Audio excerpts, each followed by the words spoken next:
y'all ready for the concert? I'm just kidding. There ain't no concert today, but we are harvesting our corn. And this is my first time ever growing corn successfully. Okay, I tried and I failed, but I think that we have done it. Come look at this. I took a little sneak peek at this one right here, and look at all those beautiful, plump, juicy kernels. And people say the key to knowing that your corn is ready is to poke it with your fingernail and see if it's milky. So here's a little kernel. Watch this. I think it's ready. It's ready. All right, put that camera down and help me.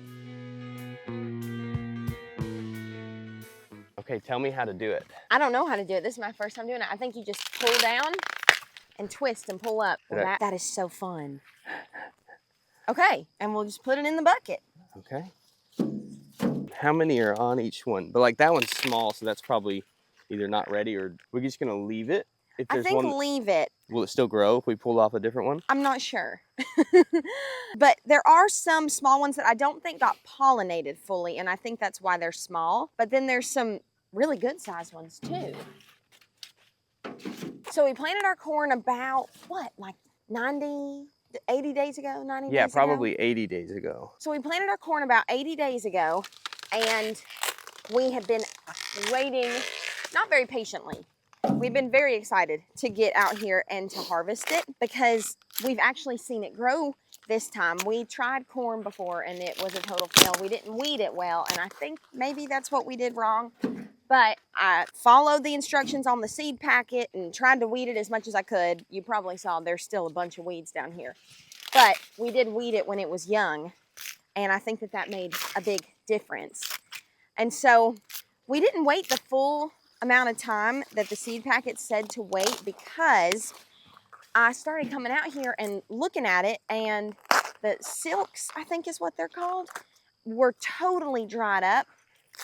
And so I thought, okay, well, I think that it's ready. And then I took a peek at one of the kernels and it was milky. And that's when people say is like the prime time to pick your sweet corn. We only planted one seed packet worth of corn this year that like you get from the Tractor Supply or Home Depot. And it gave us this much corn. We should have counted, but I bet we have around 40-ish stalks.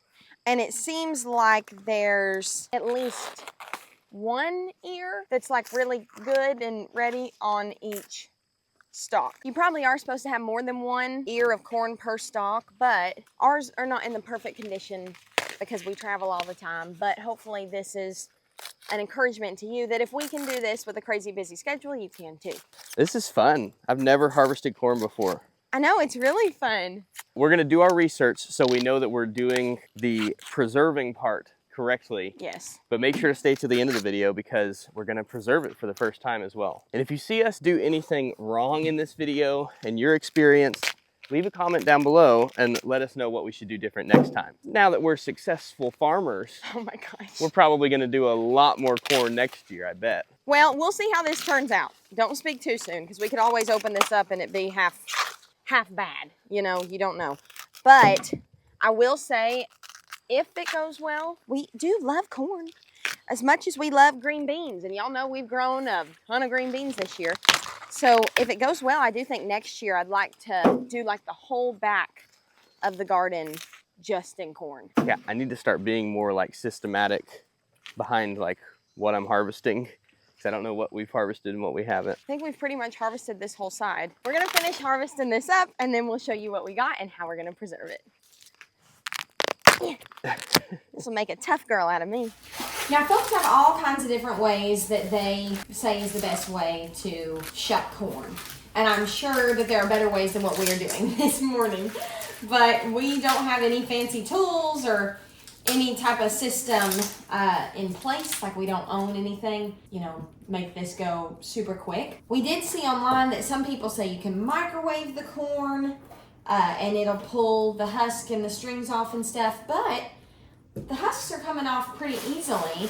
So what we're thinking we're gonna do is just do it by hand because I was worried that if we microwaved it, it might cook it. And we're wanting to put it up in the freezer and I want it to be as fresh as possible. So we're just gonna peel I think this is called the husk, right? I think so. And then we're shucking it. There's so many like terms for corn. We don't know. You're watching our first time ever doing this. Yeah. So that is our plan. We're gonna get. I just broke that. That's okay. It'll still work. You can break it and still. We didn't pick it in the right spot, so it broke. Oh, down right there. there. We're gonna get all of this shucked, and then we're gonna blanch it and get it into the freezer. We're in a bit of a time crunch this morning because I am playing a show in North Carolina tomorrow, and we have to leave Nashville at, well, we gotta leave our house at 11:45, and it is 7:30 in the morning right now. So we have to get all of this done and get packed and on the road by 11:45. So we will see if we get it all done in time. Some of these cobs are so beautiful and big and plump, and some of them are a little underdeveloped, but we can give this to the chickens and they will love it. So it still won't go to waste. But like I said, and I've said so many times in our YouTube videos about gardening or really anything, cooking, crocheting, Chris says it with DIY, the best way to learn something usually is by doing it, and then learning from your mistakes and figuring out what you can do better in the future. So since this is our first time being successful with corn, it's still not going to be perfect, but it's a step in the right direction, and hopefully it'll be even better next year. We've been finding some of these bugs that are kind of eating the end of the corn. I think that we can just obviously get rid of the bugs and chop that part off and still use this corn because the rest of it still looks great. But let us know down in the comments, what are these bugs and what can we do to prevent those next year?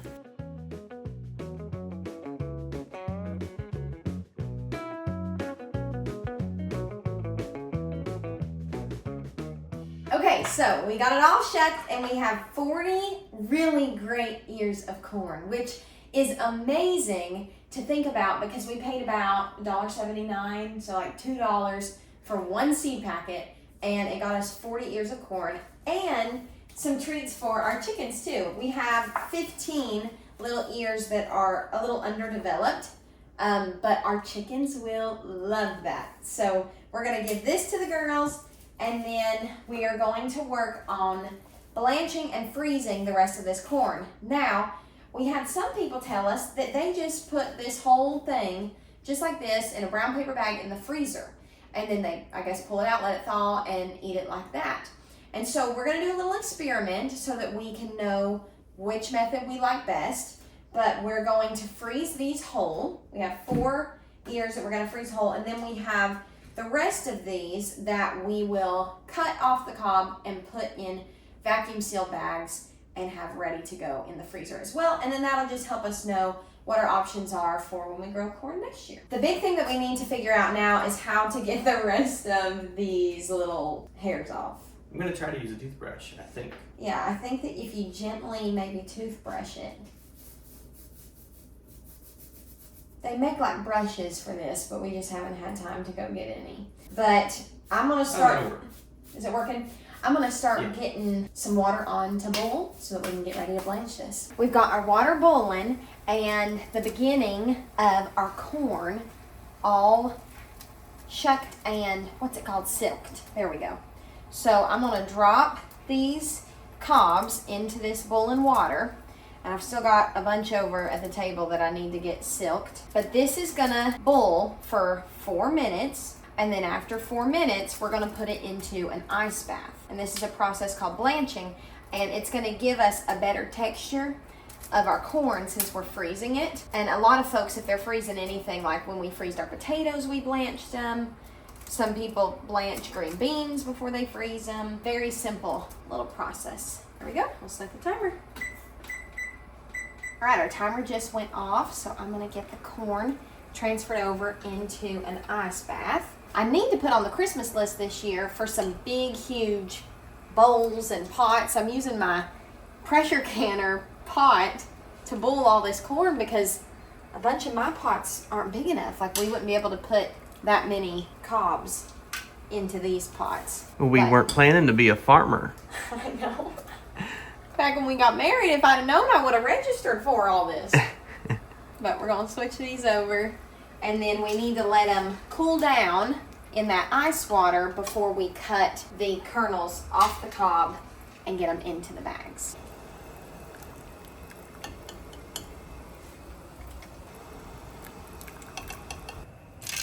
All right, if there's one thing we've learned about putting up corn so far, it is a messy job. But I am now cutting the kernels off the cob, and we're just putting them in a bowl.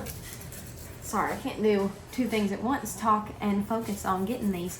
But we're cutting them right off, and we're gonna get them in a bowl, and then we are gonna put them in our freezer bags. Now, I have seen where some people use like a bundt pan, or they have like, you know, a machine they'll use like a drill, they'll put it on the end and they'll put it through some type of circle hole, and then they'll get the kernels off that way, which would be very quick and easy. But it's good to know that you can do this with just a good old-fashioned knife and a cutting board.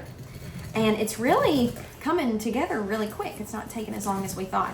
I think Chris is going to go out and take care of the chickens before we leave town, because we are leaving town here soon. I think he's a little bit stressed behind the camera about our timeline. We've got 1 hour, we've got to pack. Okay, but I'm hopeful, and there has to be one of us being positive, and right now I am the positive, hopeful one, and he is the nervous, negative one. Usually I'm the nervous, negative one. But he's going to go take care of the chickens and give them their treat. And I'm just gonna keep doing this in here. Okay, so now we're just gonna put about 2 cups in each bag and vacuum seal it. We think 2 cups will be about 2 servings. We thought about doing more than 2 cups per bag, but I think that that'll be good. That'll be good for me and Chris, and usually that's what we'll be cooking for. And then if I have company, then I'll just know that I need to do more. But there it goes. We got this vacuum sealer for Christmas. I think we got it off Amazon, whoever got it for us. We can link it down below if you're interested. They're really affordable, and they make a huge difference if you are preserving food. Or we had, you know, blueberries and blackberries and green beans and all kinds of stuff. Vacuum sealed like this just helps it stay fresher for longer.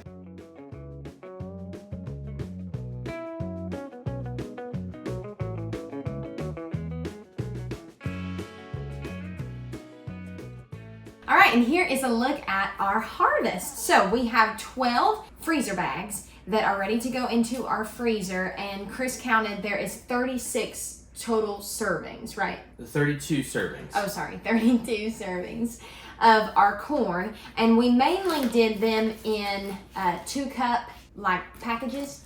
That way that would be just plenty for me and Chris, but then he did 2 down here that were 4 cups. So if we're having company, I can grab those, or I can always just grab multiple of the 2-pack.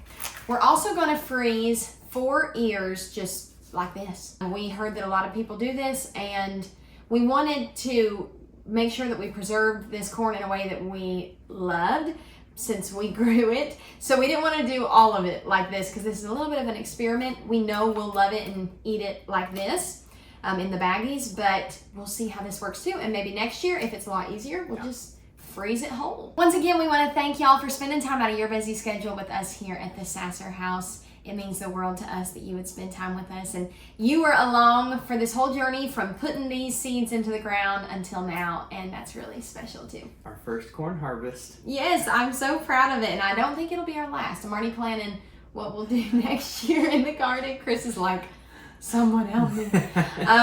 If you love gardening content, home content, DIY projects, house renovations, stuff like that, we have got all kinds of it here at the Sasser house, and we would love it if you would subscribe and join our family here on YouTube. Until then, we'll put some videos at the end of this until our next upload to hold you over, and we'll see you on the next one. Bye, y'all.